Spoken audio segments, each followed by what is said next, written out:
Hello guys, মই আজি আপোনালোকক এঞ্জেল নাম্বাৰ সুইচ ৱৰ্ড দিম গুড লাকৰ কাৰণে আপোনালোকৰ লাইফত মেজিক হ'ব কাৰণে এনেকুৱা এটা পাৱাৰফুল নাম্বাৰ দিম আৰু সুইচ ৱৰ্ড দিম এঞ্জেল নাম্বাৰটো হৈছে 1176 টো বহুতে জানে গুড লাকৰ নাম্বাৰ হয় বুলি আৰু লগতে সুইচ ৱৰ্ডটো হৈছে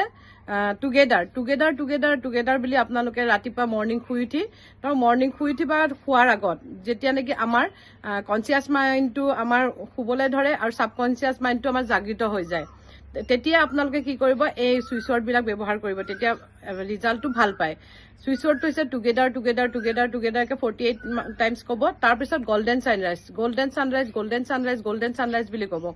আৰু তাৰ পাছত আকৌ টুগেডাৰ কে 48 টাইমছ গোটেই কিটা সুইচত আপোনালোকে 48 টাইমছ ক'ব আৰু এঞ্জেল নাম্বাৰটো আপোনালোকে চান্টিং কৰিবও পাৰিব বডি লেফট সাইডত লিখি ল'বও পাৰিব বা পিলো কভাৰটো লিখি ল'ব পাৰিব আপোনালোকৰ পিলো মানে যিটো আপোনালোকে গাৰু